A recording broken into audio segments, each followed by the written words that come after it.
ஓம் சக்தி.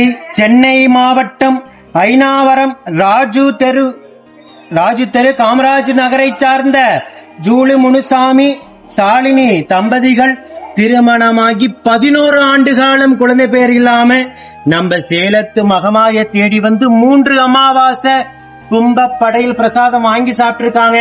அதிலிருந்து 6வது மாதம் அம்மா கருவை தக்க வச்சு ஒரு குழந்தைய வரமா கேட்டு வந்த தம்பதிகளுக்கு இரட்டை கருவாக தக்க வச்சு இரட்டை குழந்தைகளும் ஆண் வாரிசாக அம்மா வரமாக அவங்க குடும்பத்துக்கு வழங்கி இருக்காங்க. அவரு நம்ம வீடியோல நீங்க பார்த்திருப்பீங்க. நம்ம சேலத்து மகமாய பேரும் புகழுமாக சேலம் சமயபுர மாரியம்மன் பாடலை கேட்டிருப்பீங்க. ஒரு பெண் குழந்தை பாடியிருப்பாங்க. 12ஆம் வகுப்பு படிக்கிற பொண்ணுதான் அந்த பாட்டை பாடியிருப்பாங்க. அந்த பாடலை எழுதி இயக்கி பாட வச்சு நம்ம சேலத்து மகமாய இந்த ஊர் உலகங்களுக்கு எல்லாருக்கும் தெரியப்படுத்தின பாக்கியமும் அந்த கைங்கரியத்தையும் அவர் செய்தாரு. கரு தங்கனவாட்டி அந்த பாட்டு எழுதுனீங்களாப்பா? அதுக்கு முன்னாடி எழுதுனீங்க. நம்ம அம்மாவை தேடி வந்து முதல்ல அவர் பேரும் புகழும் பரப்புறாரு. சேலம் சமயபுர மாரியம்மனுக்கு பாடல் எழுதி பதிவிடுறாரு. அது தமிழகம் மட்டுமல்லாம உலகமெழுங்கும் அந்த பெண்ணுடைய குரலும் இவருடைய அந்த எழுத்துக்களும் அவ்வளவு பிரதிபலிப்பமாக இன்னும் நீங்க சேலம் சமயபுர மாரியம்மன் பாடலை போய் பாருங்க, அவ்வளவு அற்புதமாக அமைஞ்சிருக்கும்.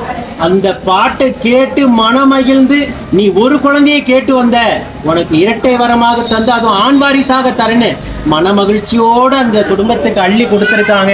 நீங்க சொல்லுங்கப்பா, 11 வருஷம் நீங்க இருந்த கடும் தவ வாழ்க்கைக்கு 3 மாதம் கும்பப்பள்ளி சாப்பிட்டு 6வது மாதம் தான் மனமிறங்கி வரம் கொடுத்திருக்காங்க. ஒரு குழந்தையை கேட்டு வந்த உங்களுக்கு இரட்டை குழந்தைகளும் ஆண் குழந்தையாக கொடுத்திருக்காங்க. பக்தர்கள்ட்ட என்ன சொல்ல விரும்புறீங்க? நான் ரொம்ப சக்தியா பக்தியா தான் வந்துட்டு இருந்தோம்.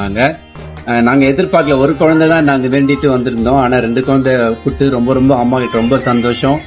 எல்லாரும் இந்த நாங்க பெற்ற இன்பம் எல்லாரும் பெறணும்னு வாழ்த்துக்கள் தெரிவிச்சு, உங்களை போல நித்தம் சாட்சியாக இருக்கின்ற பக்த கோடி பெருமக்களை நீங்க கண்கூடாக பார்த்துட்டு தான் இருக்கீங்க. 11 வருஷமாக ஒவ்வொரு மாதமும் எவ்வளவு ஏக்கம், எவ்வளவு வலி, எவ்வளவு வேதனையோட அந்த தம்பதிகள் இருந்திருப்பாங்க. நம்ம அம்மா ஆலயத்தை தேடி வந்து 3 மாதம் கும்பப்படையில் தொடர்ந்து வந்து சாப்பிட்டு அப்பயும் அவங்களுக்கு 6வது மாதம் தான் மனமிறங்கி வரம் கொடுத்திருக்காங்க. இதே போல நித்தம் சாட்சியாக நிற்கின்ற பக்த கோடி பெருமக்களை பார்த்துட்டு தான் இருக்கீங்க.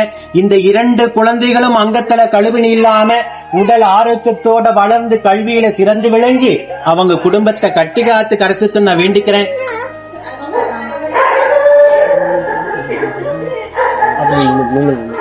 அங்க பாருங்க, சாமி இங்க பாருங்க. தம்பி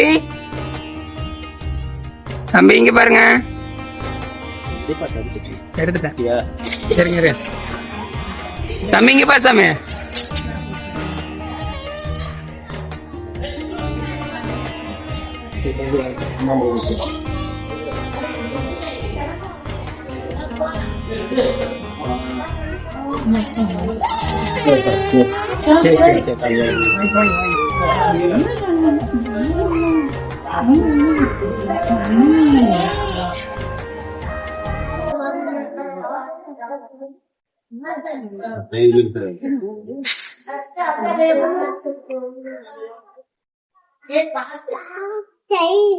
ஓம் சக்தி பராசக்தி.